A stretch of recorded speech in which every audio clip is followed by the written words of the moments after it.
Nuno, muito obrigado por ter aceito aqui a nossa conversa aqui. Vamos ter aqui um bocadinho de conversa, uma horinha de conversa aqui no Espartano de Alvalade. Nuno, eu pergunto desde já, futebol feminino porquê? Antes de mais nada, boa tarde. Não posso deixar de agradecer o convite. Devo dizer que para mim foi uma enorme surpresa. E não posso deixar de o dizer porque estou a ser muito, muito sincero. Porque o futebol das mulheres e das raparigas. Exatamente. São oportunidades que surgem para trabalhar. Eu tenho, esta época é a minha 39ª época como treinador. Penso que a maior parte das pessoas me conhece ligado ao futebol das mulheres e das raparigas. E já posso explicar porque é que utilizo esta expressão. Muito mais do que futebol feminino. E desses 39 anos eu estive, esta é a 14ª ligado ao treino das mulheres e das raparigas. Tenho 25 anos a trabalhar no futebol masculino, tanto no futebol sénior como no futebol de formação, maioritariamente no futebol de formação, mas já também com vários anos a treinar equipas séniores masculinas. Portanto, eu acho que tem muito a ver com as oportunidades, de trabalho. Corremos o risco de quando estamos muito ativos numa área e somos rotulados nessa área, depois conseguir ultrapassar esse rótulo.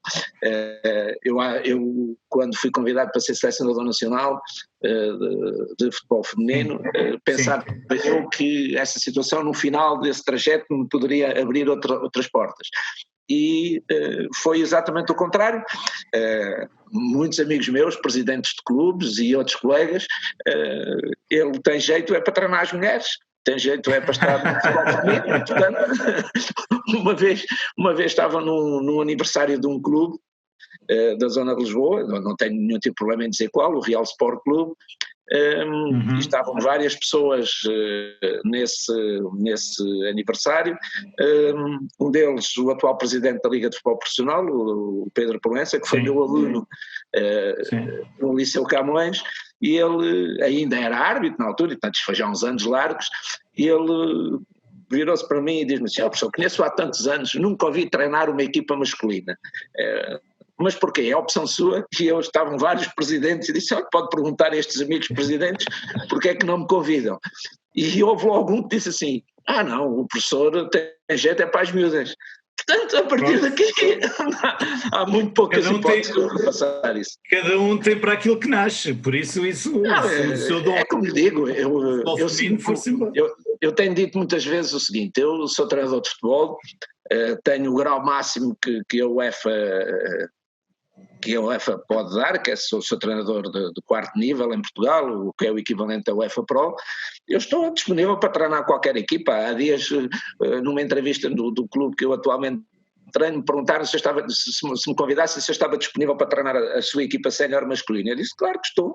Neste momento é uma questão que não se coloca, porque a equipa está entregue e está bem entregue. Se algum dia essa oportunidade surgir, eu naturalmente era uma questão de avaliar o contexto e as condições.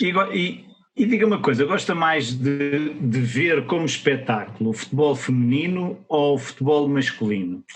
Gosto de ver os dois, sou sincero. A minha paixão nesta área é claramente o futebol. Porque são diferentes, não é? Porque eu acho que o das mulheres é mais espetacular, não é? Eu ia-lhe falar...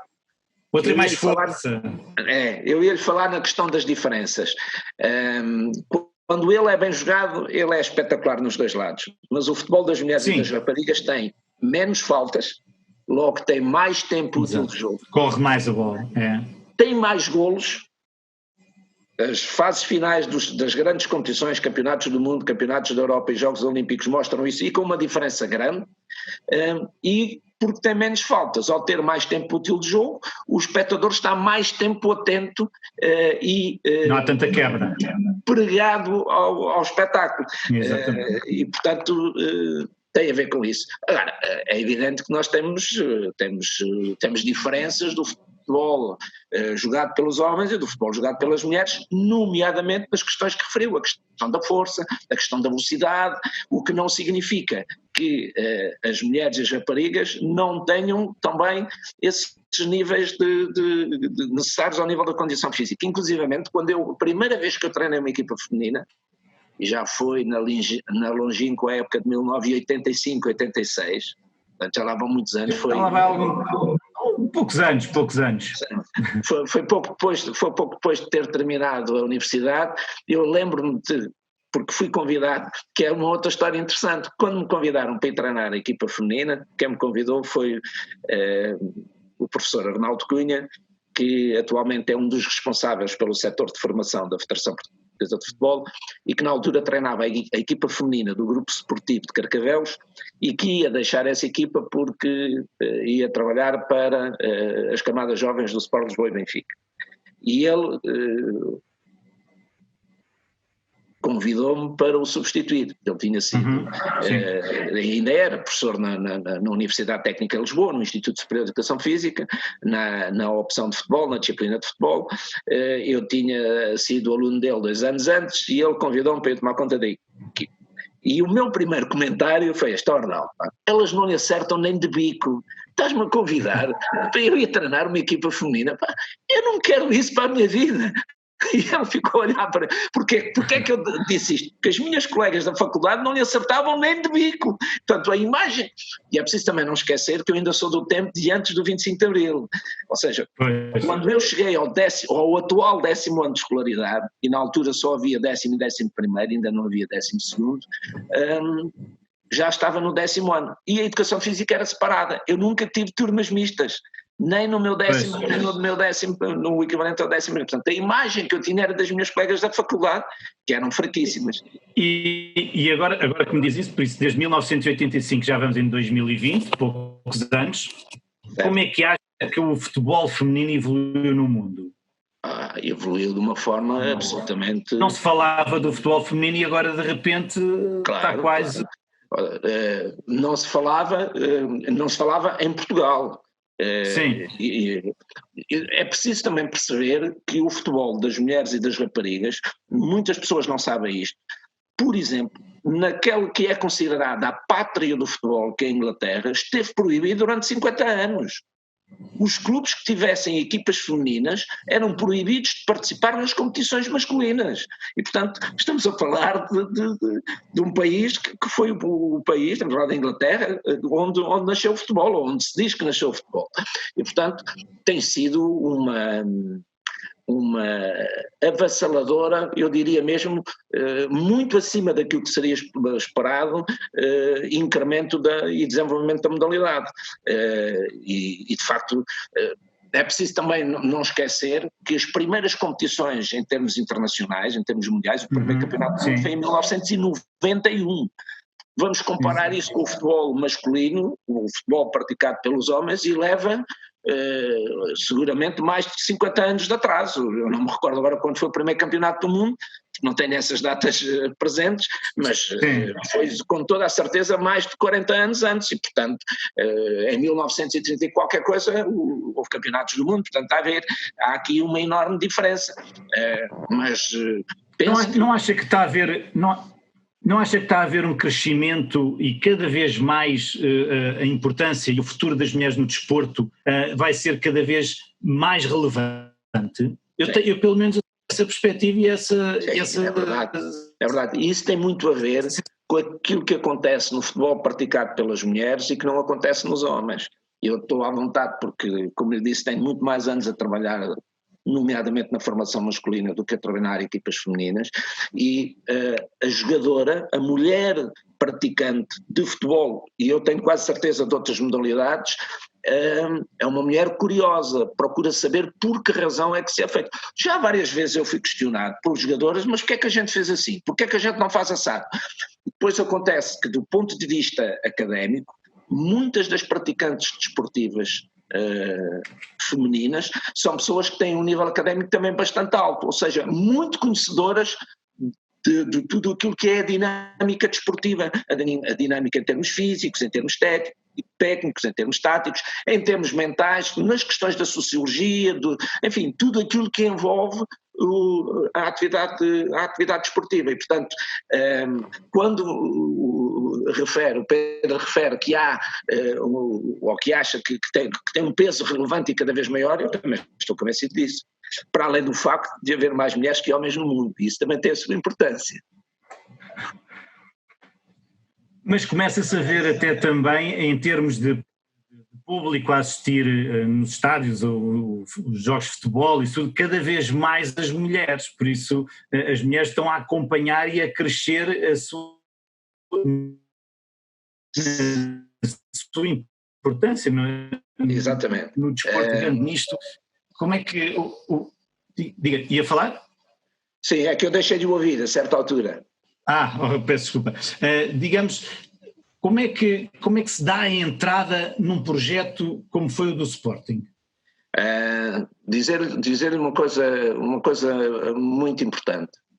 A entrada, penso que teve a ver com o meu passado. Penso que teve a ver com o facto de eu, nos últimos 20 anos, e portanto estamos a falar 4 anos atrás, nos últimos 16 anos, eu ter estado a treinar equipas femininas em 16 tive para aí 12 ou 13, tive 4 na federação, mais 4, 8, se calhar menos, portanto eu jogava que eram mais, mas portanto, nos últimos 16 anos eu ter estado no mínimo 10 anos a trabalhar com equipas femininas, e pronto, termos tido algum sucesso também nessas equipas. E os grandes clubes, como um clube da dimensão do Sporting, quer ser sempre o melhor dos melhores. Aliás, a origem do Sporting tem muito a ver com aquela célebre frase do seu fundador que quer ser um dos melhores da Europa e, portanto, isto penso bem para aí. Portanto, foi construir um projeto do zero, não é? E isso são das tarefas mais aliciantes que qualquer treinador pode ter. Quando eu cheguei ao Sporting, o Sporting tinha tido futebol praticado pelas mulheres muitos anos antes, à volta de 25 anos, tinha estado parado, e quando na altura a direção do Sporting me convida, era começar a fazer tudo praticamente do zero, o contratar jogadoras, o construir o departamento, o saber como é que se funcionava, e eu devo dizer-lhe que uma das primeiras coisas e das coisas que mais me marcou positivamente no sentido de aceitar o projeto foi quando eu perguntei onde é que o futebol das mulheres e das raparigas ia treinar. E a resposta, que para mim me parecia muito lógica, para quem estava do outro lado, e estou à vontade, não tenho nenhum tipo de problema em dizer isso, o Sr. Virgílio Lopes, que na altura era o diretor do futebol, disse, então, o futebol vai treinar na academia. E com essa resposta eu fiquei descansado quanto ao apoio e à importância que o Sporting estava a dar ao futebol feminino. Percebi claramente que ia ficar integrado na estrutura do futebol e não na estrutura das modalidades de alta competição ou na estrutura do futebol de formação. Percebi claramente, vai ficar. E isso, para mim, enquanto treinador, era um fator decisivo para que o processo... Um voto de confiança também, não é? Ter sucesso e poder andar para a frente. E taticamente, como é que diz que taticamente, digamos, entre as mulheres e os homens, ou seja, as mulheres aplicam-se mais em termos da tática, entendem melhor, conseguem evoluir e improvisam mais? Como é que acha que, na sua opinião, a diferença entre os dois? Olha, Pedro, aquilo que eu acho que acontece, comparando, e isto naturalmente tem exceções, como deve calcular. Porque, claro. Mas do ponto de vista, em termos gerais, como eu disse atrás, a mulher é mais curiosa. Procura saber porque é que se faz isto e não se faz aquilo. Eu chego a uma equipa masculina e digo assim, hoje vamos jogar assim, tal, tu tens que entrar por aqui, temos que procurar tapar aquelas situações que são os pontos-chave e mais fortes da outra equipa, e eles chegam lá dentro e fazem e não questionam, nem perguntam, mesmo quando fazemos a análise do jogo, a análise raramente passa por situações desse nível. Com a mulher já não é a mesma coisa, e portanto, como a mulher procura saber porque é que se fez isto, e tem um conhecimento aprofundado do jogo, eu penso que se torna mais fácil aos treinadores poderem implementar as suas ideias, mas ao mesmo tempo tem que dar aos treinadores uma capacidade de alerta e de estar sempre pronto e disponível para poder responder a questões que na altura lhe podem parecer completamente inesperadas, que lhe são claramente inesperadas. Já me aconteceu isso. Uma vez uma jogadora no intervalo de um jogo, que nós até estávamos a ganhar, disse assim, mas o Mister disse que a gente fazer isto assim, a gente não entrou uma vez por aí e fizemos os 3 golos que fizemos pelo outro lado. E eu perguntei, e eu olhei para o meu adjunto, o analista, e claramente é por isso que hoje as equipas técnicas não podem ser só de uma pessoa. E eu perguntei para o analista e disse assim, fulano tal, não vou dizer o nome dele porque toda a gente sabia qual era o fulano tal, queres responder? E ele respondeu. Ou seja, porquê? Porque ele estava a ver o jogo num plano mais alto e tinha uma visão do jogo completamente diferente, muitas vezes não tem nada a ver com a visão que nós temos ao nível do campo. Eu, inclusivamente, defendia no início da minha carreira, hoje acho que isso é quase impossível fazer-se, que na primeira parte do jogo o treinador devia estar na bancada. Devia estar a ver o jogo com uma perspectiva completamente daquela que tem ao nível da relva.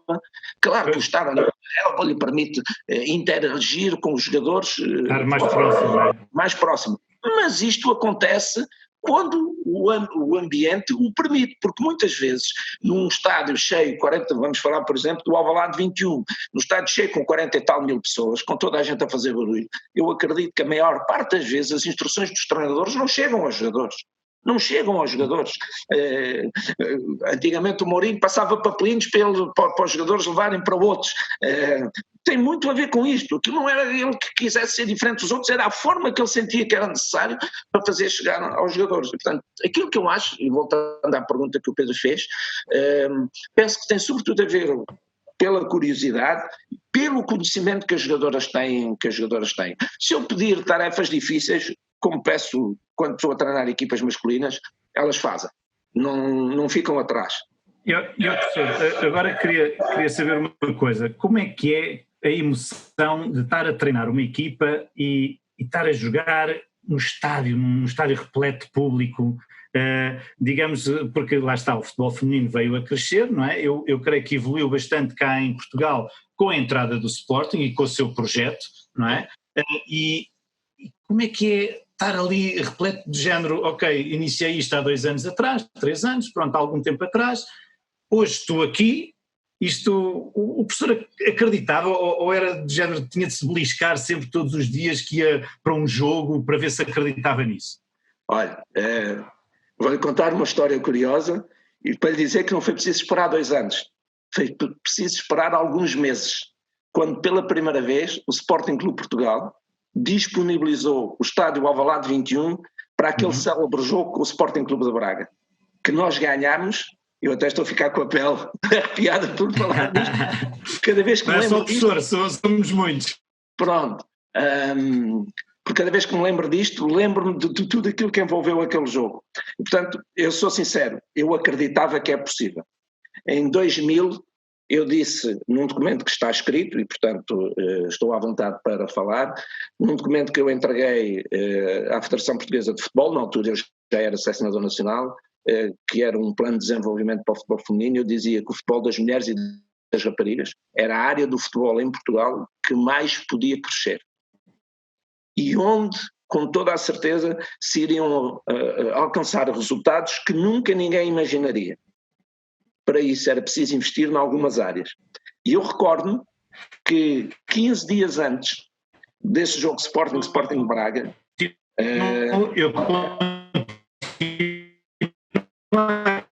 Não consegui ouvir, Pedro. Eu estava a dizer que ainda hoje eu acredito que o futebol ainda continua, ainda tem a curva de crescimento ainda seja bastante, sim, porque sim, acho que ainda está no início mesmo, não é? Sim, claramente.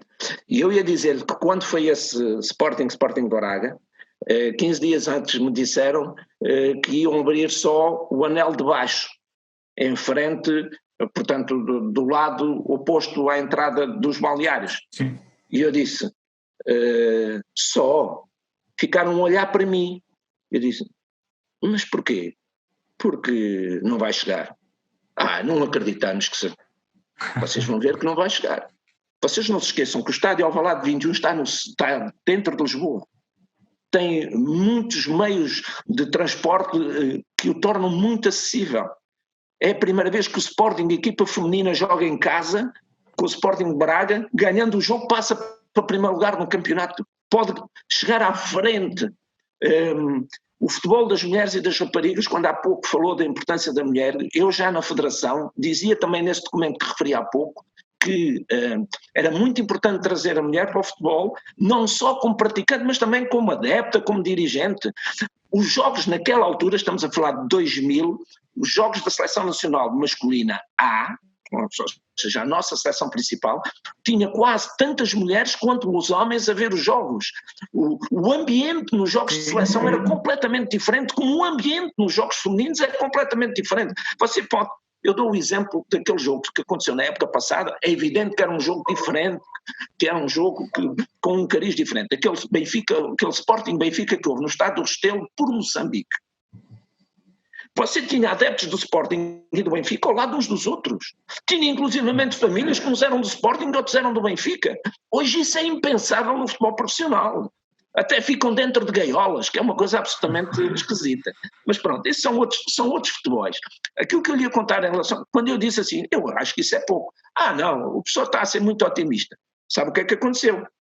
O que aconteceu foi que 25 minutos depois do jogo ter começado, havia centenas, para não dizer milhares de pessoas cá fora, e tiveram que abrir as portas, abrir o anel de cima, e o anel, e atrás da baliza para onde o Sporting gosta muito de atacar e para onde efetivamente fez o golo, e deixaram de contar as entradas. Hoje dizes que entraram 11 mil e tal pessoas, mas eu tenho só 9 mil e tal pessoas, já não me lembro quantas pessoas é que eram, porque esses números para mim já fazem até pouco sentido, e eu tenho a certeza que entraram muito mais. Eu tenho pessoas de família que tinham um bilhete e que o bilhete não entrou nos torniquetes, portanto entraram, estiveram no jogo. Agora você fala-me como é estar ali a assistir ao jogo. Eu acreditava que aquilo era possível, mas devo dizer-lhe, foram os adeptos do Sporting que nos últimos 15 minutos do jogo levaram a equipa à vitória. Qualquer coisa bem feita que a equipa... E eu estava no banco e eu sentia que a equipa... que faltava ali qualquer coisa, que havia ali qualquer coisa que era preciso para ajudar a equipa, e em qualquer coisa que a equipa fazia bem, o público, de uma forma absolutamente fantástica, empurrou claramente a equipa para a vitória. E quando eu no final do jogo fiz aquela volta, não foi para armar aos cucos, que eu não preciso disso, felizmente. Foi agradecer mesmo. Que era a única forma que eu sentia de poder agradecer aos adeptos aquilo, ou retribuir aos adeptos tudo aquilo que eles nos tinham dado. E aquela vitória foi para eles, não tenho nenhuma dúvida daquilo que aconteceu. Portanto, fico muito satisfeito, como também fiquei muito satisfeito. Eu nunca mais me esqueço também de uma outra coisa, que foi no meu primeiro estágio como selecionador nacional. Na altura a seleção nacional estagiava só, porque não havia as condições que há hoje, não havia jogadoras profissionais, as jogadoras todas trabalhavam ou estudavam, e então as jogadoras chegavam na sexta-feira à noite a Rio Maior, vinham do norte e do sul do país, treinávamos sábado de manhã, sábado à tarde e domingo de manhã, porque domingo à tarde tinham que regressar aos seus clubes, porque tinham trabalho ou escola no dia seguinte. E eu decidi que no primeiro estágio, na primeira manhã, não quis fazer treino. Quis ter uma conversa com os jogadores, com o diretor da federação, com o meu staff, do ponto de vista médico, com toda a estrutura. E eu recordo-me perfeitamente que nessa conversa eu disse que daqui a uns anos eu vou estar muito satisfeito quando já nem é de estar ligado a isto, é de estar na bancada a bater palmas quando a primeira seleção nacional entrar num campeonato de grande qualidade. E eu vi na cara de algumas jogadoras que se riram para dentro. Devo dizer que em 2000 e, portanto este ano é 2000, que em 2017, quando através da televisão, não estava na bancada, mas estava na televisão a ver a nossa seleção nacional entrar no primeiro jogo do Campeonato do Mundo, que me deu uma satisfação enorme, porque eu acreditava que aquilo era possível. Porque a jogadora portuguesa tem um potencial enorme. Dar este exemplo, em 2003, a Federação Chinesa, na altura a China era a número 2 do ranking mundial. Era vice-campeão do mundo e tinha perdido a final do campeonato do mundo 2 anos antes com os Estados Unidos na marcação de penaltis, no fim do prolongamento. E a Federação Chinesa organizou uma Superliga Chinesa e convidou os países a emprestarem as melhores jogadoras para participarem nessa Superliga. E eu achei que as jogadoras portuguesas deviam ir.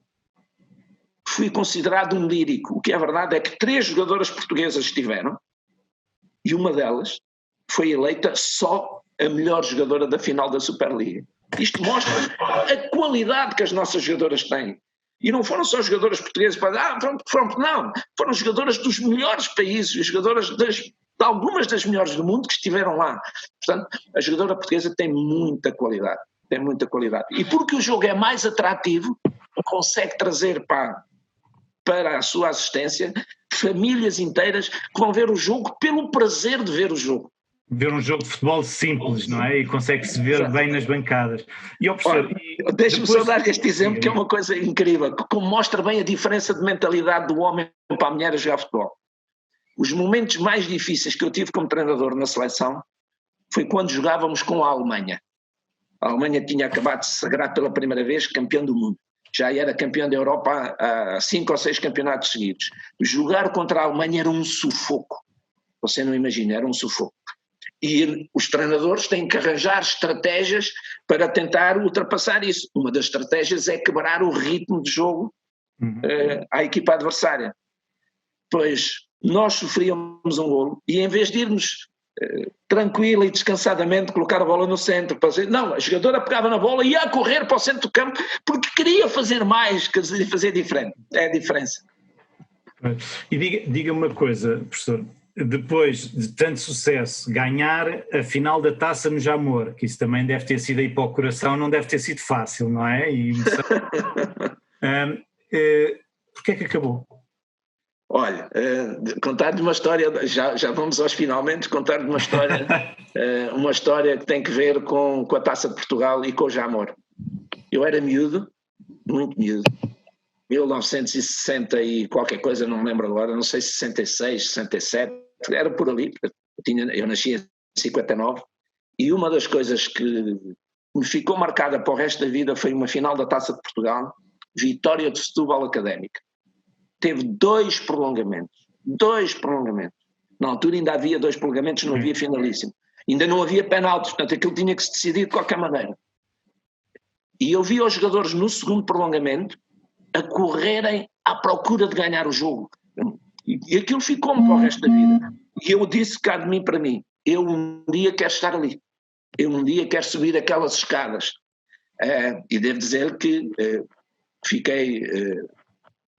A Taça de Portugal Feminina existe porque eu fiz muita força para isso e porque tive na Federação algumas pessoas que me ajudaram muito a que a Taça de Portugal fosse criada. Curiosamente, foi numa Taça de Portugal, numa final da primeira Taça de Portugal, que eu decidi que ia sair da Federação. Porque a Federação Portuguesa de Futebol não respeitou o futebol das mulheres e das raparigas nesse dia. E não vale a pena aqui contar mais coisas. E eu vinha para Lisboa, o jogo foi em Abrantes, e eu decidi, não vou cá ficar mais, porque já percebi que não querem que isto ande para a frente. E eu decidi sair. E então, o facto dos jogos serem realizados no Jamor, aquele palco mítico, só estando lá é que se consegue perceber isto. Quem não passa por aquele relvado e vê a arquitetura do estádio, mesmo aquela abertura da entrada da maratona é uma coisa fantástica. E fiquei muito satisfeito quando a direção da Federação tive a felicidade de estar lá nessa primeira final em 2011, salvo erro, ou 9, 10, já não me lembro se foi 2010, foi 2011. Acho que foi 2010. Fiquei muito satisfeito quando a Federação Portuguesa de Futebol, na altura, tomou a decisão de que a final feminina da taça não iria ser no local A ou no local B, por muito respeito que há que ter por esses locais, mas que ia ser onde normalmente era a final da Taça de Portugal masculina. Ou seja, as questões da igualdade. Devo dizer que Pronto, para o coração, mas nós temos que estar habituados a isso. Exatamente. Não podíamos estar ali. Infelizmente tem colegas que tiveram que deixar de treinar porque os médicos não os deixam treinar, porque as emoções são... Mas olha, a grande emoção é ver depois os nossos adeptos, os nossos familiares. Eu já disse isto muitas vezes, eu tive muita gente benfiquista que foi apoiar o Sporting. Tive muita gente portista que foi apoiar o Sporting. E, portanto, isto tem a ver com as questões de amizade, enfim, com muita coisa. Eu acho que é aí que o futebol feminino consegue unir as pessoas, porque não há assim aquela rivalidade tão grande que faz crispação entre as pessoas e as pessoas ficam ali todas raivosas umas coisas. Não, ali eu acho que se consegue de facto saborear o bonito que é do futebol também, não é? Ainda é. Espero que nunca percam. Não estraguem, não é? Espero que não estraguem. Aliás, no atual clube onde eu estou, por vezes, tenho uma pessoa que é a Anabela Santos, antiga jogadora da modalidade e que está muito ligada a Torres Vedras e tem uma formação humana verdadeiramente fantástica. Muitas vezes ela irrita-se com algumas das decisões e diz, lá estão a transformar isto numa empresa. Isto não é uma empresa. O futebol das mulheres é diferente, tem muito a ver com as pessoas, com as relações, etc. E tem essa mais-valia. Sem as pessoas deixarem de apoiar a sua equipa. Então foi campeão de Portugal, ganhou a Taça de Portugal e Liga dos Campeões. Olha, a Liga, para não termos passado para a fase de grupos e receber jogos em Alvalade. Fase de grupos, a Liga dos Campeões feminina tem uma organização ligeiramente diferente da masculina. A primeira fase, que é aquela fase que eles chamam de pré-eliminatórias, é feita em grupos. As equipas jogam todas com todas, reúnem-se numa cidade, mas jogam só a uma mão. Isto tem a ver com questões económico-financeiras, porque senão se calhar haveria muitos países que nunca participariam. E depois passa logo para a fase a eliminar.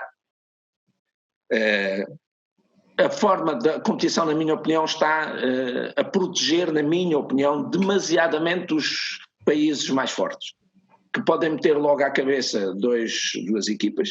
E se forem detentores do título e não tiverem sido nem primeiro nem segundo classificado no seu campeonato, ainda entram com 3, e dos 32 equipas ou clubes que passam aos 16 avos de final, 20 ou 22 estão logo apurados dessa maneira, o que significa que o funil é muito apertado para poder entrar.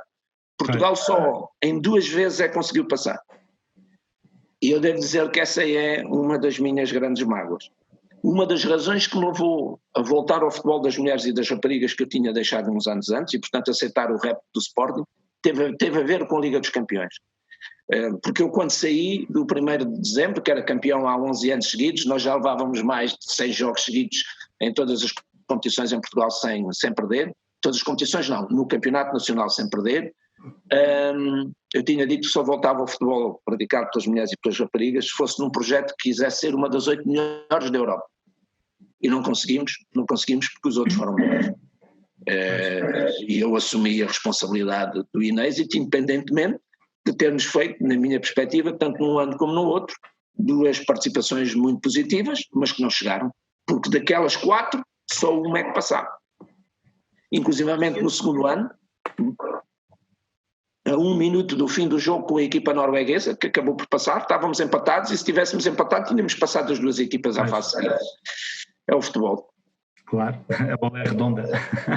E professor, e depois de tanto êxito, eu há bocado já lhe fiz assim mais... Sim, esqueci-me desse pormenor. Não há problema, eu volto lá. Mas, de facto, acho que há muita gente curiosa de saber, depois de tanto êxito, de ter, digamos, elevado principalmente o nome do Sporting e do futebol feminino, e de repente sai assim sem se perceber, mas acabou o projeto, o professor ficou triste, saiu, o que é que aconteceu? Não, o projeto não acabou, tanto é que ele continua. Sim, mas já não com o êxito que se tinha, não é? Pronto, o 3º ano foi um ano muito complicado. Eu acho que posso dizer o que vou dizer aos sportinguistas com muita clareza. Eu fui convidado no final, eu tinha 2 anos de contrato, em 5 competições nacionais tínhamos ganho as 5, algumas delas com alguma felicidade, não os escondo. A balança pendeu para nós como podia ter pendido para o Sporting Clube de Braga, nomeadamente nas finais da taça. Penso que na Supertaça, nessa que fizemos com o Sporting de Braga, apesar de só termos empatado já nos descontos, acho que fomos sempre a melhor equipa e que foi completamente justa a vitória. O primeiro campeonato foi muito equilibrado, no segundo campeonato nós fomos claramente melhores. Aliás, fomos ganhar a Braga à terceira jornada e houve quem tivesse tido com o campeonato e tinha ficado resolvido. Não ficou, mas demos um passo significativamente importante. O Braga depois até empatou um jogo para ir à sétima ou oitava jornada, o que nos deu uma folga ainda maior e que fez com que depois o jogo em Alvalade tivesse que ser visto do ponto de vista estratégico de uma forma completamente diferente do que tinha sido o ano anterior. Muitas pessoas disseram que eu fui demasiado calculista e eu disse, o que é que nós estamos aqui a disputar? Não é um campeonato. Nós não perdendo este jogo quase que garantíamos o título. Faltava pouco para chegar ao título. Exato. Depois nem foi bem assim, porque depois empatámos no Estoril e não podíamos empatar mais jogo nenhum e foi muito importante o termos feito o jogo decisivo na altura com o Valadares, outra vez no Alvalade 21, para aquela massa humana nos ajudar a empurrar para a vitória. E portanto, no final do segundo ano, eu estava decidido a sair. Porque havia questões do ponto de vista do Departamento de Futebol Feminino que me desagradavam profundamente. Eu posso dizer que houve alguém que dentro da estrutura, estando sempre a ganhar, sugeriu a minha substituição 3 vezes. Uma vez no primeiro ano e 2 vezes no segundo ano. E portanto, quando nós sentimos que existe alguma desconfiança, o melhor que temos a fazer, porque isto é muito claro, a minha visão do futebol é muito clara, manda quem pode, obedece quem deve, os dirigentes dirigem, os treinadores treinam, as jogadoras jogam. Exatamente. Se cada um na sua área, as coisas correm bem. Quando o treinador se quer meter no lugar dos dirigentes, ou os dirigentes no lugar do treinador, ou as jogadoras quererem dar palpites ao treinador, tem que ser assim, tem que ser assado. Ou o treinador dizer à jogadora, tu tens que fazer assim em vez de fazer assado, porque ela é que está lá dentro, eles é que estão lá dentro. Quando começa a haver aqui esta situação, as coisas vão deixar de funcionar. E eu, de uma forma muito clara, disse que não ia continuar, que só continuaria se determinada pessoa saísse. E disse de uma forma muito clara, não escusa, não há dinheiro nenhum no mundo, eu não preciso do futebol para viver, felizmente. O dinheiro que ganho no futebol dá-me jeito, sobretudo quando, infelizmente, pela minha vida pessoal, por querer ajudar alguns amigos, eu perdi muito dinheiro, mas muito dinheiro mesmo. E, portanto, o dinheiro que ganho no futebol dá-me jeito. As pessoas também não pensam que no futebol, e então no futebol praticado pelas mulheres, se ganha muito dinheiro. Eu não deveria dizer isto, mas eu, como treinador do Sporting, ganhava menos de 1/3 do que ganho como professor de futebol, como professor de educação física. É verdade que eu estou no topo da carreira, é verdade que eu estou quase no último escalão, mas aquilo que eu acertei com o Sporting era aquilo que eu achava que o meu trabalho era justo, porque eu não era profissional a tempo inteiro, que é outra coisa que muitas pessoas não sabem.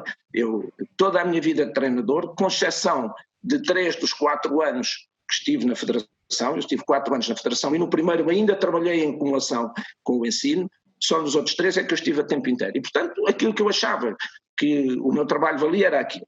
Portanto, eu estava decidido a sair e disse, eu só fico se determinada pessoa sair. Mas relembro-me uma coisa, mas estava a ganhar, ganhou títulos, ganhou isso tudo e mesmo assim... Ganhámos sempre. Mesmo assim queriam substituí-lo. Em 5 títulos, em 5 competições ganhámos as 5. No primeiro ano, foi sugerida a minha substituição logo uma vez, logo no início. Pela mesma antes da 5ª jornada, quando fomos jogar a Braga. Antes da 5ª jornada. Eu pelo menos dessa soube, mas soube a posteriori, não soube na altura.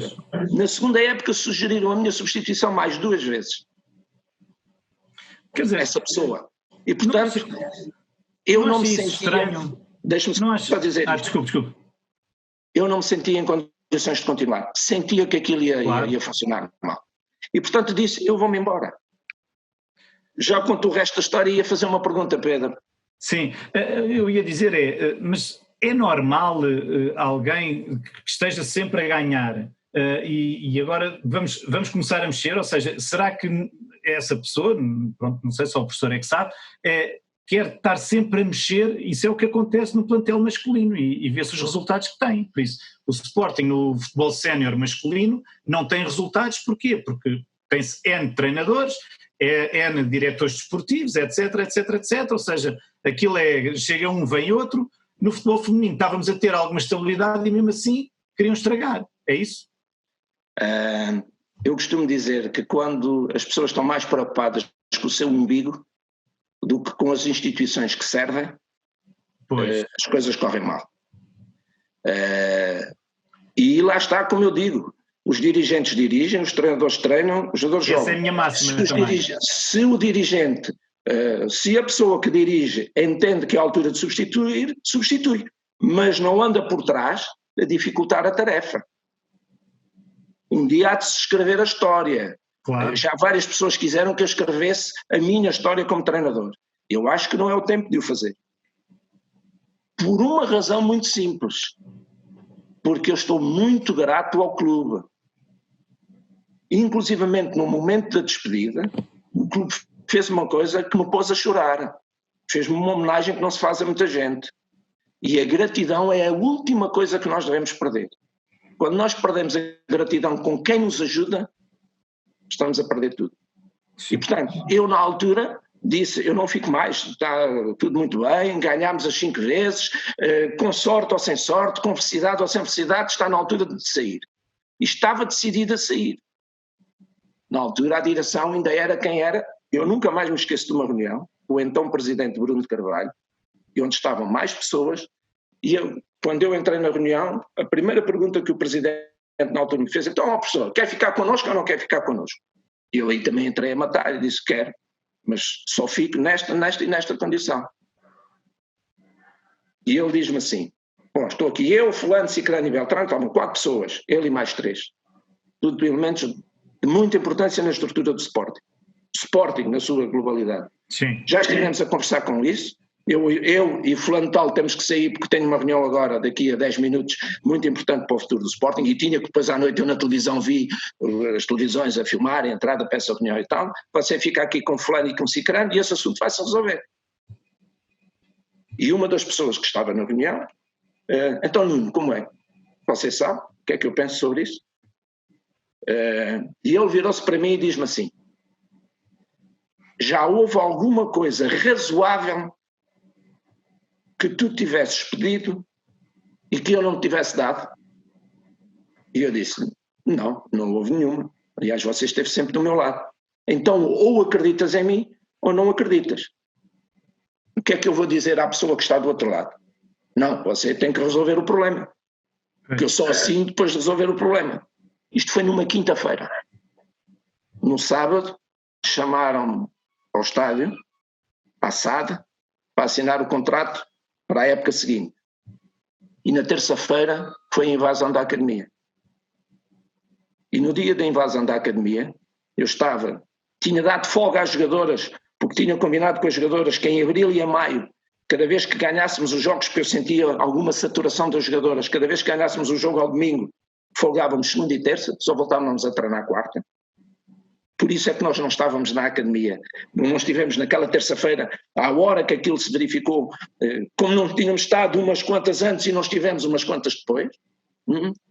Eu estou com a minha esposa a comprar uma prenda para uma pessoa que ia fazer anos ou que ia casar, já não me recordo, estava em pleno centro comercial das Amoreiras e começo a receber chamadas de amigos meus. Epá, estás bem? Eu disse, então, mas o que é que se passa? Não, estás a ver a televisão? Eu disse, epá, não, o que é que se passa? Estou na Amoreira. Epá, então veio uma televisão. E eu fui ver uma televisão e vi o que é que se estava a passar. E à noite, e aqui eu devo dizer que percebi o que é que ia acontecer, quando ouvi a primeira intervenção do presidente do Sporting na altura, Bruno de Carvalho, com quem tive sempre uma excelente relação e que me apoiou sempre. Eu acho que ele foi infeliz nessa afirmação. Quando lhe perguntaram o que é que ele achava, e ele disse, textualmente, foi chato. E eu aí percebi que ele tinha acabado. Tem que se estar. E percebi o seguinte, que é mais importante, que tal como acontece em todas as instituições, que aquela direção ia cair e que quem está nas estruturas intermédias é que ia ficar a mandar. E eu percebi que tinha o assunto, tinha acabado. E devo dizer-lhe uma coisa, só não rescindi o contrato com justa causa na altura, porque o presidente Sousa Sintra me pediu para eu não fazer. Porque a minha vontade era nem sequer ter começado a época. Porque diz o nosso povo e bem, que nasce torto, tarda ou nunca sem direita. E aquela época começou a nascer torta muitos meses antes. Mas volto a dizer, para que não haja aqui nenhuma dúvida, eu sou o responsável máximo, e assumi isso sempre, sou o responsável máximo pelo insucesso desportivo dessa época. Ponto. Não quero mandar responsabilidades, sou eu. Porque da mesma maneira que assumo que tenho muita importância, não toda, mas muita importância no sucesso desportivo, no insucesso, eu estou aqui a dizer, fui eu o responsável por não termos ganho. Sim, mas professor, desculpe lá agora, mas se bem me lembro dessa situação, também esse insucesso se deveu a algumas entradas e muitas saídas de jogadoras, por isso o planeamento que se calhar o professor tinha feito, enfim, ficou totalmente alterado, porque tinha de treinar com aquilo que lhe davam à disposição. Está enganado.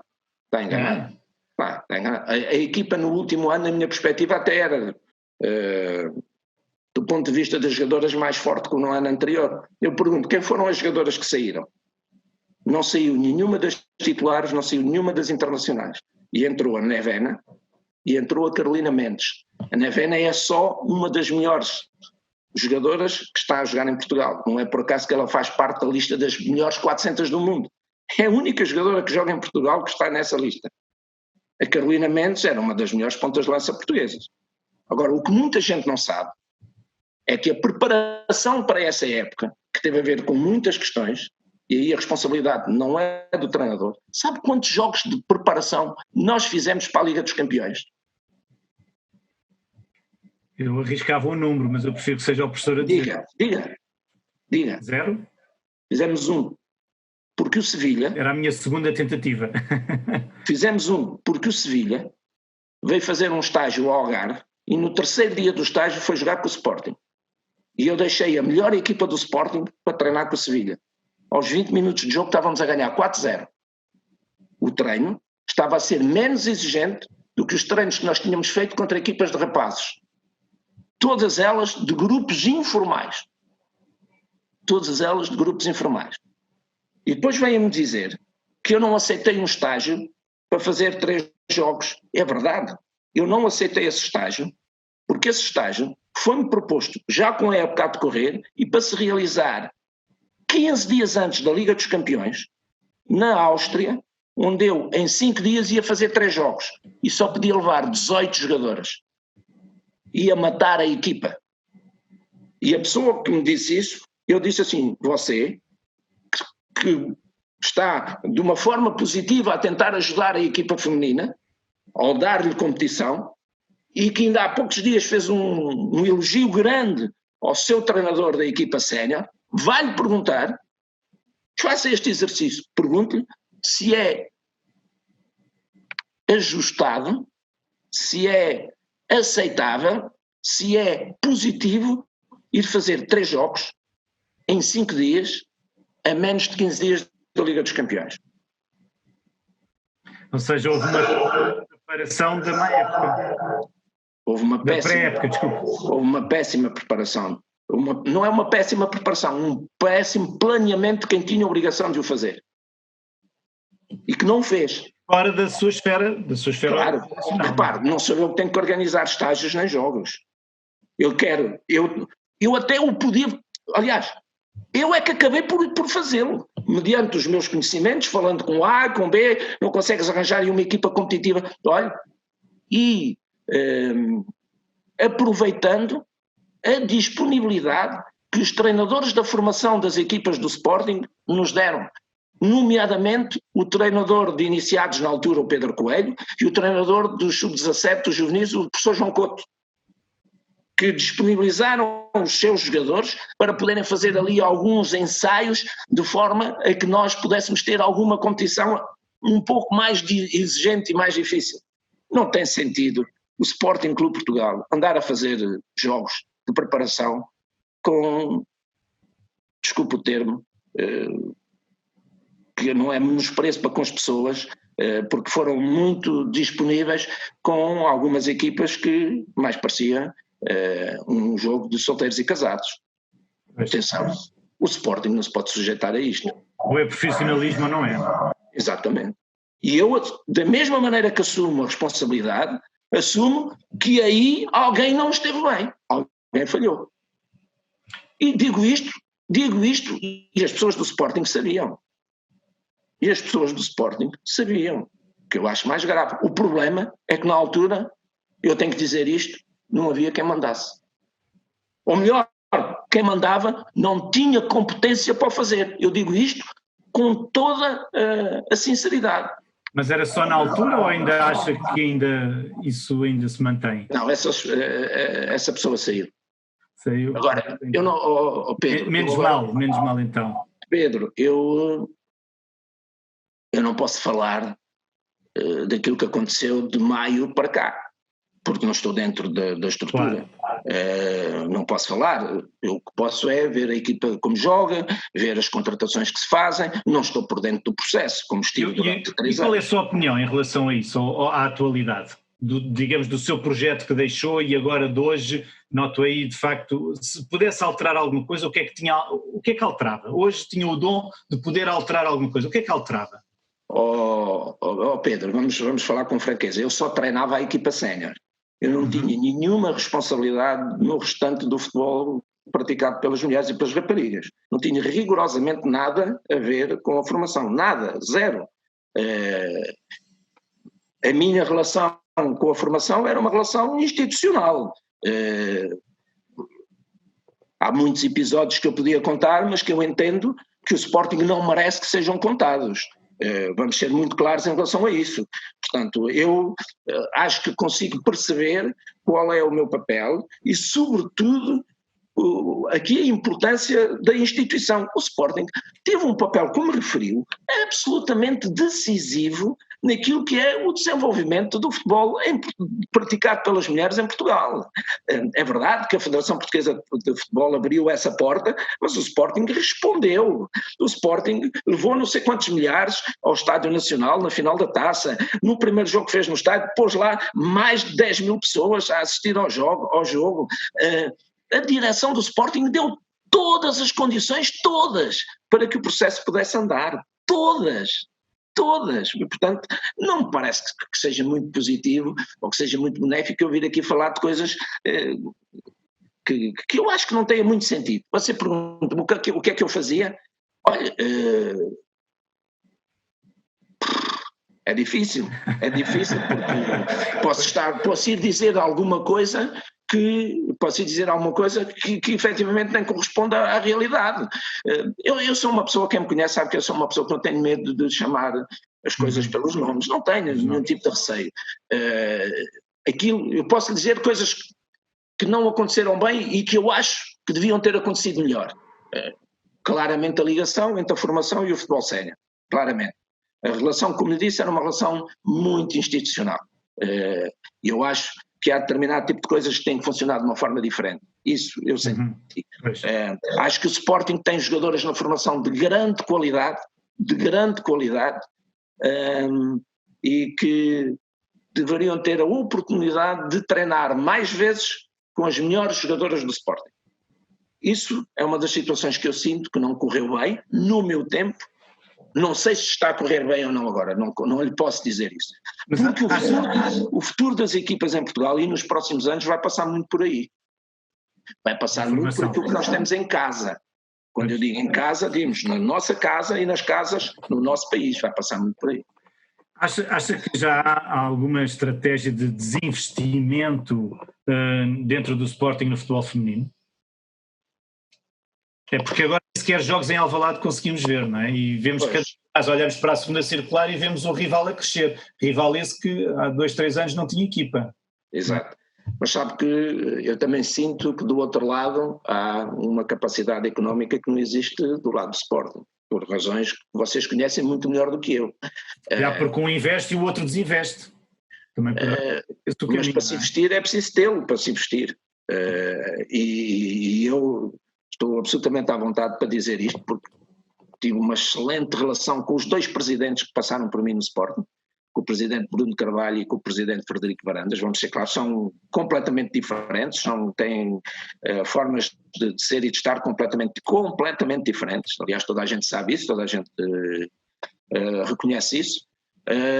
Tive muito boa relação tanto com um como com o outro. E eu reconheço que não deve ser fácil acudir a muitos fogos e conseguir apagá-los todos ao mesmo tempo. E depois é preciso tomar opções e ter prioridades consoante os meios que nós dispomos. Isto é como os treinadores, perante as jogadoras ou os jogadores que têm que organizar uma estratégia no sentido de tirar o maior partido possível das condições.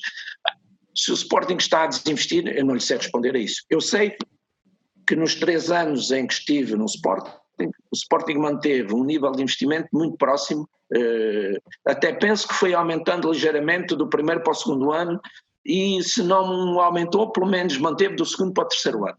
Do terceiro para o quarto, eu já não estou por dentro disso.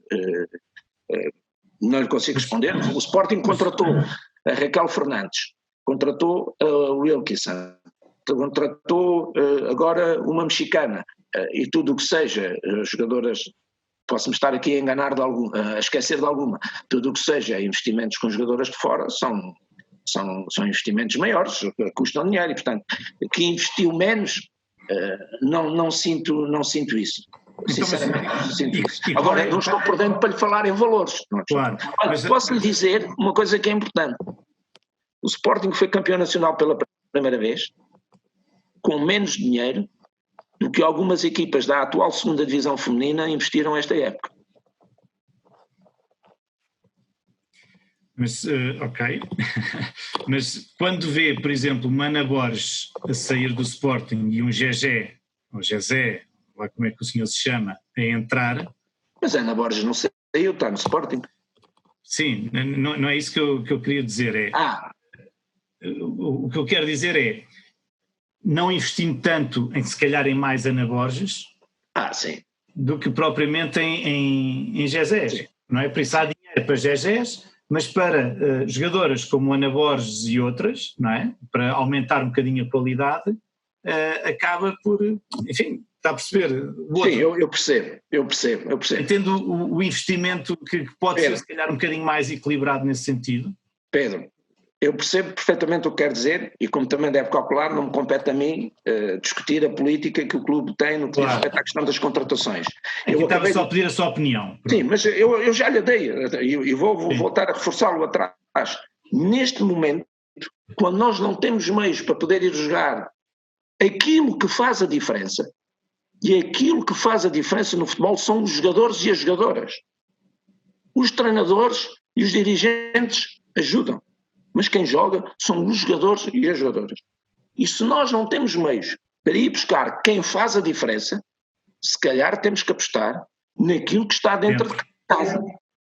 Porque foi assim que o Sporting conseguiu ser sempre um clube formador, e as pessoas já se esqueceram disso. Na seleção nacional que foi campeã da Europa em França, tinha quantos do Sporting que tiveram formação no Sporting? Lembram-se? 10. Em 23, 10 tinham feito a formação no Sporting. Quantos é que estavam no Sporting na altura? Poucos. Porque é a lei da vida. Os melhores, os clubes querem os melhores. Porque lá está. O que faz a diferença são os jogadores. E, portanto, a minha opinião é que quando não temos condições para ir buscar outras Anas Borges, se calhar temos que, dentro de casa, ver quem é que nos pode ajudar. Se calhar não tem sentido ir buscar o jogador A, eu não vou falar de nomes porque acho que não devo fazer, o jogador A ou a jogadora B, para dizer que fomos buscar jogadores e jogadoras que fazem a diferença. Mas atenção, as jogadoras que o Sporting trouxe, eu não conheço a mexicana que não vindo a jogar, mas a Raquel Fernandes é uma jogadora de qualidade. A Wilkinson é uma ponta de lança de alto nível. Olha, eu não me importava nada de ter na minha equipa. Atenção, vou ser franco em relação a isso. Portanto, e eram lacunas que eu sentia que nós já tínhamos na altura em que, estávamos responsáveis pelo futebol sénior feminino do Sporting. E diga-me uma coisa, professor, assim já em jeito de terminar, qual foi assim aquela jogadora que mais gozo lhe deu, ou seja, sei lá, que a fez crescer, que a viu evoluir, que lhe dava gosto em, pronto, todas obviamente, de certo vai ser a resposta, mas aquela que mais... Não, eu vou lhe dizer, eu não tenho medo, mas está a falar de jogadora do Sporting? Não, qualquer jogador. Tenho duas jogadoras, uma tenho uma profunda admiração, foi jogadora do Sporting, é sportinguista, tem uma grande mágoa no tempo em que o Sporting apostou seriamente no futebol das mulheres, ela já não ter idade para jogar. Estou a falar daquela que para mim foi de longe uma das melhores jogadoras portuguesas, estou a falar da Carla Couto, que ninguém conhece. Hoje é o nome não é estranho, sim. Ninguém conhece, hoje é embaixadora do futebol feminino pelo Sindicato de Jogadores, é dirigente da Associação Paulo Lisboa, foi uma das jogadoras que eu indiquei para ir para a tal Superliga chinesa, e uma jogadora que fazia coisas, eu sou sincero, nunca vi nenhuma jogadora fazer aquilo. Carla Couto, se tivesse tido a oportunidade de ir para fora, teria sido uma das 5 melhores jogadoras do mundo. Dentro do Sporting, mas isso era dela. Pois, é natural. Aquilo que me dava gozo era, desculpa o termo, picá-la para ela tirar dela o melhor possível. Eu nunca mais me esqueço de uma conversa que tenho com ela na preleção para um jogo da seleção, em que no final da conversa as jogadoras iam almoçar, no final da conversa dessa preleção estivemos quase 2 horas à conversa, e nem eu nem ela almoçámos como devia ser, portanto, e ela depois a seguir fez aquele que foi talvez o melhor jogo que eu lhe vi fazer na seleção nacional. Já lhe tinha visto fazer muitos bons jogos pelo clube.